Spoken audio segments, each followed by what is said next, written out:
नमस्कार. शिक्षण म्हणजे काय याचा विचार केला तर ते एका मोठ्या झाडासारखं वाटतं. आणि या झाडाला घट्ट धरून ठेवणारे दोन महत्वाचे आधारस्तंभ म्हणजे बालविकास आणि अध्यापनशास्त्र. आज आपण याच दोन गोष्टींचा नेमका अर्थ काय आहे हे समजून घेणार आहोत. चला तर मग सुरू करूया. हे वाक्य किती खरं आहे नाही का? हे आपल्याला आठवण करून देतं की शिक्षण म्हणजे फक्त पुस्तकं वाचणं किंवा पाठांतर करणं नाही. ही तर एका संपूर्ण व्यक्तिमत्वाला घडवणारी एक जिवंत प्रक्रिया आहे. बरं, आज आपण काय काय पाहणार आहोत?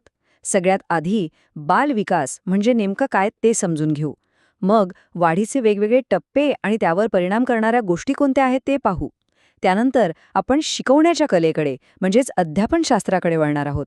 आणि सगळ्यात शेवटी या दोन्ही गोष्टी एकमेकांपासून वेगळ्या का नाहीत हेही पाहू. आता बघा, कोणतीही इमारत बांधण्याआधी तिचा पाया पक्का करावा लागतो. तसंच शिकवण्याआधी शिकणाऱ्याला समजून घेणं हा शिक्षणाचा मूळ पाया आहे. म्हणूनच आपली सुरुवात बालविकासापासून होतीये. म्हणजे बालविकास म्हणजे नक्की काय? सोप्या शब्दात सांगायचं तर जन्मापासून ते मूल मोठं होईपर्यंत म्हणजे साधारण किशोरावस्थेपर्यंत त्याच्यात शारीरिक, मानसिक, भावनिक असे जे काही बदल होतात ना, त्या सगळ्यांचा शास्त्रीय अभ्यास म्हणजेच बालविकास. आणि ही प्रक्रिया सतत चालणारी आहे, कधीही न थांबणारी. यातली गंमत अशी आहे की हे पाचही घटक सुटे नाहीत, तर ते एकमेकां घट्ट विणलेले आहेत. म्हणजे कसं? तर मुलाचा शारीरिक विकास त्याच्या खेळण्याच्या क्षमतेवर परिणाम करतो आणि खेळण्यातून त्याचा सामाजिक विकास होतो. त्याचा भावनिक विकास त्याच्या शिकण्यावर म्हणजेच बौद्धिक विकासावर परिणाम करतो. सगळं कसं एकमेकांशी जोडलेलं आहे? ठीक आहे. तर मग विकासाचा हा प्रवास नेमका कोणत्या टप्प्यांमधून जातो आणि या प्रवासाला कोणकोणत्या गोष्टी आकार देतात? चला ते पाहूया. मुलांचा विकास साधारणपणे या 4 मुख्य टप्प्यांतून होतो आणि प्रत्येक टप्प्यावर मुलांच्या गरजा, त्यांच्या क्षमता आणि जगाकडे बघण्याचा दृष्टिकोनही बदलतो. समजा 4 वर्षांच्या मुलासाठी खेळ पद्धत खूप प्रभावी ठरू शकते, कारण त्या वयात ते कल्पनाशक्ती आणि शोधातून शिकत असतं. पण हीच पद्धत 15 वर्षांच्या मुलासाठी तितकीशी उपयोगी पडेलच असं नाही. विकासावर परिणाम करणाऱ्या 2 मुख्य शक्ती आहेत. एक म्हणजे अनुवंश आणि दुसरं पर्यावरण. अनुवंश म्हणजे जणू काही निसर्गाने दिलेला एक आराखडा, एक ब्लूप्रिंटच. आणि पर्यावरण म्हणजे आपलं कुटुंब, शाळा, समाज, जे त्या ब्लूप्रिंटवर एक सुंदर इमारत उभी करण्याचं काम करतात.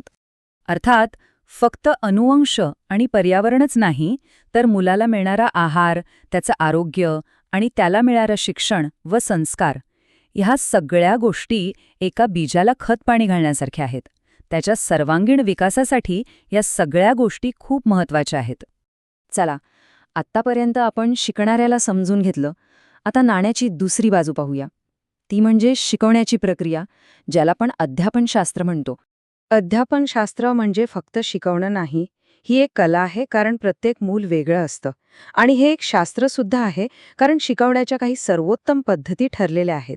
थोडक्यात मुलांना सगळ्यात चांगलं कसं समजेल याचा विचारपूर्वक केलेला अभ्यास म्हणजेच अध्यापनशास्त्र. आणि हा मुद्दा खरंच खूप महत्त्वाचा आहे. फक्त अभ्यासक्रम पूर्ण करणं हे ध्येय नसतं. तो अभ्यासक्रम मुलांपर्यंत पोहोचतो कसा, कोणत्या पद्धतीने पोहोचतो, यावर त्यांचं शिकणं आणि त्यांचं भविष्य अवलंबून असतं. चला तर, आता अशा काही प्रभावी पद्धती पाहूया, ज्या शिकण्याची प्रक्रिया अधिक रंजक आणि परिणामकारक बनवतात. ह्या सगळ्या पद्धतींमध्ये एक समान आणि खूप महत्त्वाचा विचार आहे.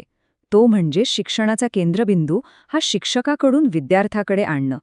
इथे विद्यार्थी फक्त ऐकणारा नसतो, तर तो शिकण्याच्या प्रक्रियेत सक्रिय भागीदार असतो.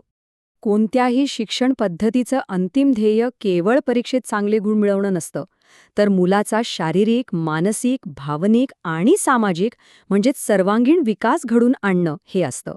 एक चांगली शिक्षण प्रणाली केवळ हुशार विद्यार्थी नाही घडवत, तर एक संवेदनशील, आत्मविश्वासू आणि सर्जनशील व्यक्ती घडवण्याचा स्वप्न बघते.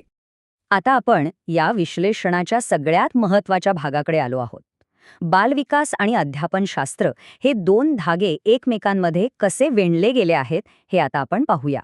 हे वाक्य म्हणजे या संपूर्ण चर्चेचं सार आहे. ज्या शिक्षकाला मुलांच्या विकासाचे टप्पे माहीत नाहीत, त्यांच्या गरजा कळत नाहीत, त्यांची शिकण्याची शैली समजत नाही, तो शिक्षक प्रभावीपणे शिकवूच शकत नाही. हा खूपच महत्वाचा प्रश्न आहे नाही का? म्हणजे फक्त पदवी किंवा पुस्तकी ज्ञान असलं म्हणजे कोणी चांगला शिक्षक होतो का? नाही. मग ते नेमके कोणते गुण आहेत जे खरंच फरक पाडतात? या सगळ्या गुणांचा पाया एकाच गोष्टीत आहे, विद्यार्थ्याला समजून घेण्याची क्षमता. एक प्रभावी शिक्षक नेहमी विचार करतो की माझ्या वर्गातील मुलांचा विकासाचा टप्पा कोणता आहे किंवा त्यांच्या गरजा काय आहेत, आणि मगच आपली शिकवण्याची पद्धत ठरवतो. हे विधान पुन्हा एकदा आपल्याला आठवण करून देतं की शिक्षण प्रणालीच्या केंद्रस्थानी नेहमीच विद्यार्थी असायला हवा. तंत्रज्ञान असो, पद्धती असोत किंवा अभ्यासक्रम, हे सगळं शिकणाऱ्याला समजून घेण्याच्या पायावरच उभं असायला हवं. आणि हा प्रश्न फक्त शिक्षकांसाठी नाहीये, तो पालक म्हणून आणि समाज म्हणून आपल्या सगळ्यांसाठी आहे. आपण मुलांकडे केवळ त्यांचे गुण किंवा त्यांच्या चुका या पलीकडे जाऊन त्यांच्या वाढीच्या प्रवासातील एक स्वतंत्र व्यक्ती म्हणून कसं पाहू शकतो याचा विचार करणं खरंच गरजेचे आहे.